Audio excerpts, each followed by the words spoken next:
आज पढ़े हैं उसमें से पढ़ना है। ठीक है बेटा, तो ये वाला पार्ट हमारा इसमें कंप्लीट हो गया। यहां तक ये इस तरह से हो गया। आज हम पढ़ेंगे टाइप्स ऑफ इन्फ्लामेशन, है ना, ये भी एक इंपॉर्टेंट पार्ट है।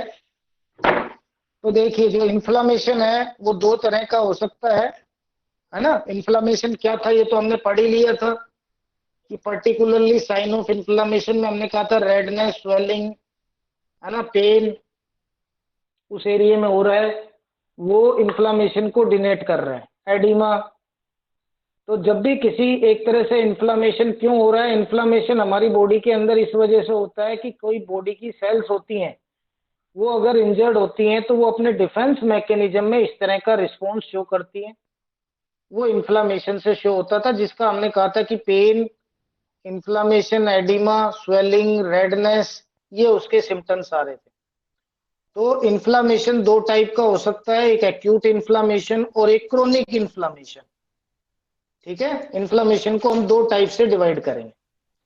तो अब एक्यूट इन्फ्लामेशन और क्रोनिक इन्फ्लामेशन में क्या है, देखो जैसे ही हमारा एक तरह से दो तरह की इम्यूनिटी होती है, एक तो इनेट इम्यूनिटी मतलब इटसेल्फ हमारी बॉडी की खुद की इम्यूनिटी, और एक एडेप्टिव इम्यूनिटी जो हम किसी से अडॉप्ट करते हैं। उसी के बेसिस पे ये हमारा दो टाइप का इन्फ्लामेशन डिस्क्राइब किया गया है, एक्यूट एंड क्रोनिक इन्फ्लामेशन। तो जब भी कोई स्टिमुलस आएगा जिसकी वजह से इन्फ्लामेशन हो रहा है ना, वो सेल को या टिश्यू को इंजरी करेगा, और इंजरी करने की वजह से हमने कहा था कि हमारा इम्यून सिस्टम उसको ठीक करने की कोशिश करेगा। तो अब हमारे इम्यून सिस्टम की जो हेल्पर सेल हैं, जिसमें हमने कहा था कि neutrophil, macrophages, T cell, B cell, वो इस हीलिंग को प्रोसेस को एक्टिवेट करेंगे, ताकि जिस सेल में आपकी इंजरी हुई है, जिस टिश्यू में इंजरी हुई है, वो हील हो सके। तो ये हमारा इनहेरिटेड सिस्टम है ना, इनहेरिटेड इम्यूनिटी है। उसकी वजह से जो हमारे को रिस्पॉन्सेज इन्फ्लामेशन के शो होंगे उनको हम एक्यूट इन्फ्लामेशन बोलेंगे। लेकिन क्रोनिक इन्फ्लामेशन में क्या होगा, देखो हमारी इनहेरिटेड अभी इम्यूनिटी की वजह से लगातार अगर कोई ऑनगोइंग स्टिमुलस हो रहा है जिसकी वजह से हमारा एक तरह से सेल में इंजरी या इन्फ्लामेशन हो रहा है, तो अभी हमने कहा कि हमारी इम्यून हेल्पर सेल्स उसको करेक्ट करने के लिए, हील करने के लिए अपना जॉब परफॉर्म करती है। बट लगातार यदि हम उसको स्टिमुलस करते रहें तो क्या होगा, वहां पे उस साइट पे, क्योंकि देखो जैसे स्टार्ट में हमने कहा था, ये वापिस से मैं बना रहा हूं, ये हमारी एक ब्लड वेसल है। ठीक है बेटा, और इसके नियर बाई साइट पे ये कोई सेल इंजरी हो गई है इस सेल में। ठीक है, हमने कहा था कि यहाँ पे जो इंजरी को रिपेयर करने के लिए कीमोटैक्सिस अप्रोच से ये आपके न्यूट्रोफिल्स जो है वो आकर के माइग्रेट होते हैं, मैक्रोफेजेज, टी सेल्स आती हैं, वो उसको फैगोसाइटोसिस करती हैं।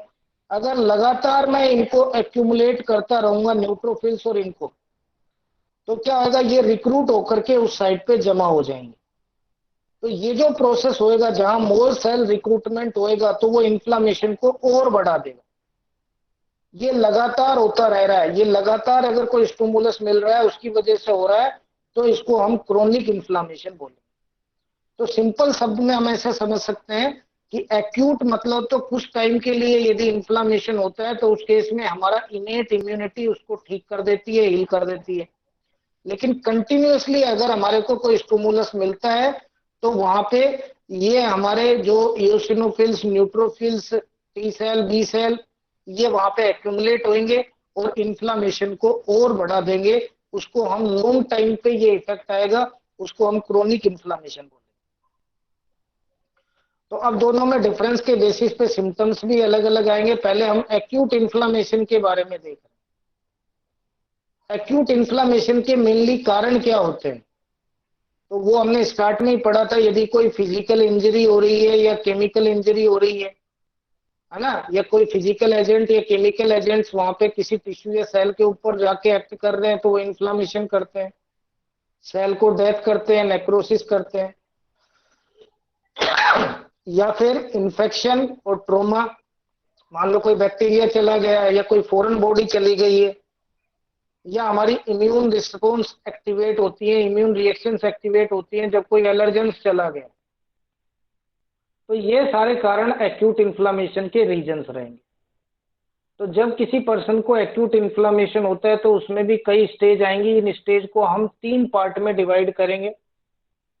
ये कैसे थी, ये अगेन मैं बना रहा हूं, ये सेम प्रोसेस वो का वो चल रहा है। देखो एक्यूट इन्फ्लामेशन में क्या हो रहा है बेटा, सबसे पहले जिसमें जैसे इस सेल के अंदर इंजरी हुई और इस ब्लड वेसल में कट लगा, तो हम जानते हैं कि इससे ब्लड लॉस स्टार्ट हो जाएगा। उसको रोकने के लिए यहाँ पे सबसे पहले क्या होगा, ये ब्लड वेसल्स कंस्ट्रिक्ट हो रही थी और प्लेटलेट एग्रीगेट होकर के वहां पे जमा हो रही थी, जिससे ब्लड लॉस बंद हो जाए। उसके बाद नेक्स्ट प्रोसेस में हमने क्या कहा था कि ये जो ब्लड वेसल्स है ये डायलेट हो जाएगी, इसका डायमीटर जो है वो बढ़ जाएगा, ताकि न्यूट्रोफिल्स जो है ना, क्योंकि इसकी पोर साइज या परमेबिलिटी बढ़ जाएगी, ताकि ब्लड के जो हमारे मैक्रोफेजेज हैं, है ना, जिसमें neutrophils, T cell, B cell और मैक्रोफेजेज वो रिक्रूट होकर के यहाँ पे इकट्ठी होंगी, ताकि यहाँ जो सेल की साइड पे इन्फ्लामेशन हो रहा है उसको वो करेक्ट कर सके। तो ये 3 स्टेज में होएगा। पहली स्टेज में क्या हो रहा है, वैसोडायलेशन, ये देखिए यहाँ पे हुआ। उसके बाद क्या हो रहा था, ये ब्लड के कंपोनेंट लीक आउट होकर के बाहर जा रहे थे, जिसको हम बोल रहे थे वेस्कुलर परमेबिलिटी बढ़नी चाहिए, तो there is a increase in vascular permeability. और फिर डब्ल्यूबीसी के जो डिफरेंट कंपाउंड्स हैं वो मूव करके साइट ऑफ इन्फ्लामेशन या टिश्यू साइट पे जाएंगे। तो इन 3 स्टेज में एक्यूट इन्फ्लामेशन प्रोसेस एक्टिवेट होगा। ये समझ में आ गया बेटा? Yes sir. यस। तो इनको हम अब डिवाइड कर रहे हैं इन स्टेजेस को कि एक्यूट इन्फ्लामेशन में क्या हो रहा है। तो अभी हमने देखो 3 स्टेज में कहा था, पहली स्टेज कहला रही है वैसोडायलेशन, जिसमें ब्लड वेसल्स डायलेट हो रही है। तो अभी हमने कहा था ब्लड वेसल कब डायलेट होती है, या तो वहां नाइट्रिक ऑक्साइड रिलीज हो एंडोथेलियम डेराइव्ड फैक्टर से, या कुछ मीडिएटर्स रिलीज हो।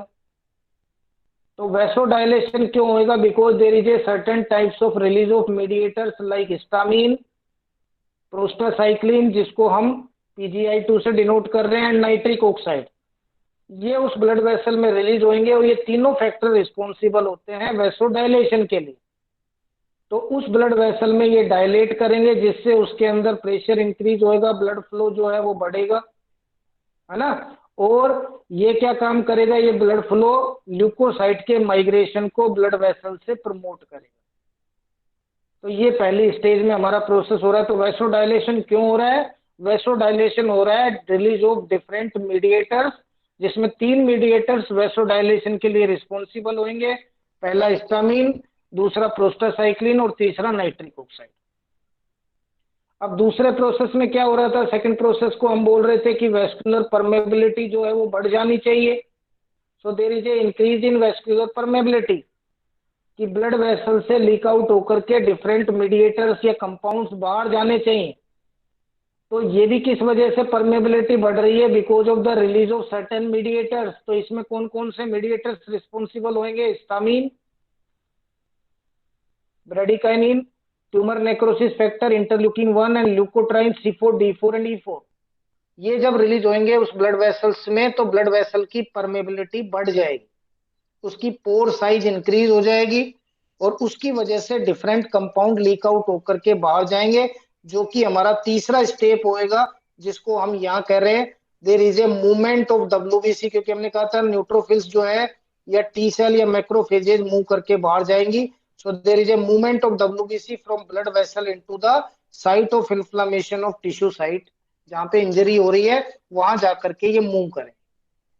तो अब इसमें 3 स्टेप इन्वॉल्व होती है मूवमेंट में, पहला रोलिंग, दूसरा पेमेंटिंग और तीसरा ट्रांसमाइग्रेशन। ये चीज समझ में आ गई बेटा?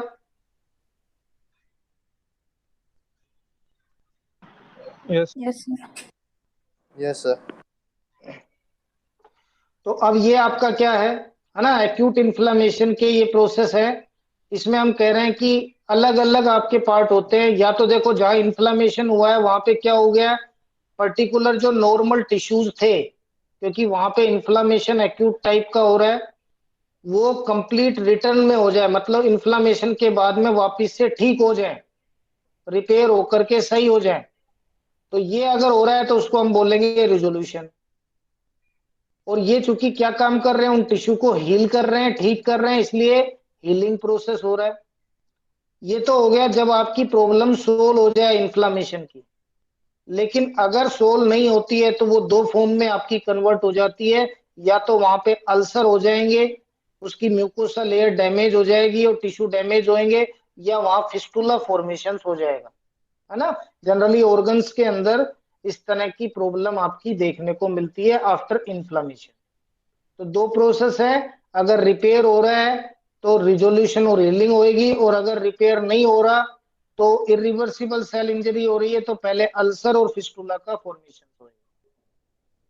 इसके अलावा वहां पे देखो सुपरेशंस एंड स्कार फॉर्मेशंस, क्योंकि जैसे ही देखो आपको चोट लगती है तो धीरे धीरे क्या हो जाता है, स्कार बनने लग जाता है, वो हील होकर के सही स्कार बनेगा।